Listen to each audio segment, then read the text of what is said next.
I had just started my first real job after college at a small tech startup downtown. It wasn't glamorous, mostly monitoring data, cleaning spreadsheets, and running simple code, but it paid enough, and I needed something to keep busy. There were 6 other interns packed into a cramped open office with low cubicle walls that barely separated us from each other. Most of them were easygoing, friendly college students who joked too much and laughed too loudly, and one quiet guy named Darren, who never smiled and typed like his keyboard owed him money. But the last intern was someone I would never forget. His name was Milo, tall and unnervingly thin, his skin almost waxy and pale, and his dark hair always looked unwashed and messy. He wore dark clothes that seemed to absorb the light, and at first I thought he was just shy, quiet, awkward, the usual new intern stuff. But then I noticed the way he watched me. It was subtle at first. During lunch, or when I was working, he would lean over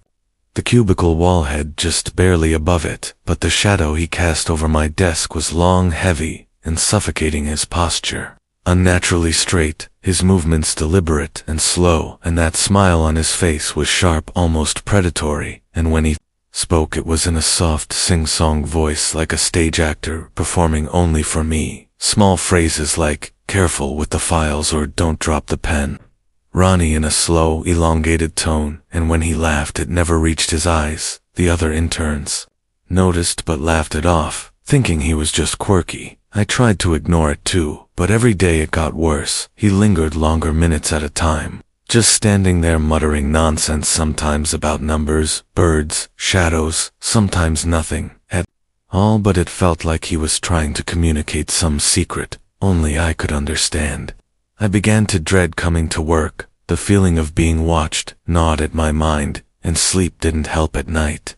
I would dream of shadows leaning over me, whispering words I couldn't quite catch, and when I woke up I sometimes saw a figure at the foot of my bed disappearing as soon as I moved or opened my eyes. Weeks passed, and Milo's behavior escalated. He started leaving small notes on my desk folded neatly. Little messages like "The wind whispers at midnight," "Your reflection is lying to you," or "The eyes are never empty." I tried throwing them away, but the next day they would be back on my desk. My stomach churned, and I began noticing other things too. Doors slightly ajar, files misplaced, computer screens flickering the faintest noise like tapping or scratching. I told myself it was paranoia, until one night when I stayed late finishing a report, and Milo crouched behind his monitor silently watching me, his eyes unblinking, and his head tilted to one side. I froze, pretending not to notice, and slowly walked past him out the office door, locking it behind me, my hands shaking all the way to the subway. A few nights later, my phone rang. It was a number I didn't recognize. I almost ignored it, but curiosity got the better of me. I answered, and at first there was silence. Then Milo's voice came through, that same soft performance tone, but sharper, louder, and colder. He said, "Watch the doors tonight. They will open on their own." Then he laughed, this high, piercing sound that rattled my chest. I dropped the phone, trembling, and tried to text the number back. It said "not delivered." I checked online. It was some unlisted landline I had never given him my number. I had never told anyone where I lived, and I couldn't understand how he had gotten it. The next morning, I told my supervisor. Milo had been let go quietly for repeated warnings about showing up late and ignoring tasks, but when I mentioned the call, he looked confused. Interns didn't have access to employee contacts. He hadn't been back. I felt a small relief, but it didn't last long. That Friday, I woke up to a soft tapping on my window. I looked out into the dim morning light, and there he was, standing in the yard just beyond the porch light, still tall, still thin, and smiling that awful smile. I froze, phone in hand, ready to call the police, and he tilted his head back and laughed, that same unhinged sound echoing through the empty morning. He stepped backward into the trees, disappearing into the fog like a shadow dissolving. I yelled at him. I was calling the cops. He didn't answer, just left. I thought that was it. I thought it was over, but after that night, I began noticing small things, almost imperceptible at first. Lights flickering once when I entered the room, doors creaking in the hallway, faint tapping on windows, shoes moved slightly from where I left them, objects on my desk rearranged. I tried to convince myself it was stress until one night, I woke up hearing whispering in my apartment, soft at first, almost like wind, then forming words, "Your reflection is lying to you." My body froze.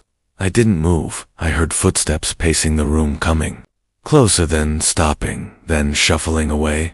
I never saw anyone. I never turned on the light. I just lay there pretending to sleep, hoping it would end.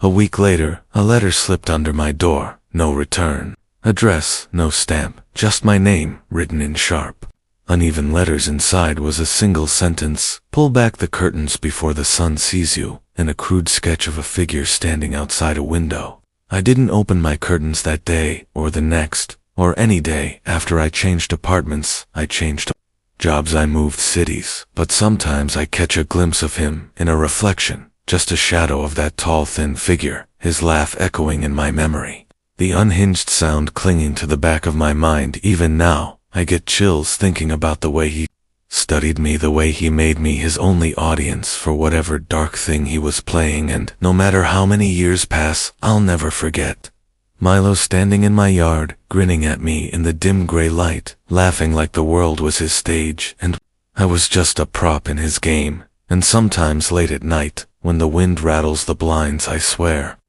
I hear that laugh again, soft at first, then louder, almost as if it's right behind me, and I have to remind myself I am alone, but the memory of his shadow, and that grin, and that laugh is burned into my mind forever, and I will never forget the way he made me feel, watched, powerless, and like I was trapped in a story I wasn't allowed to leave.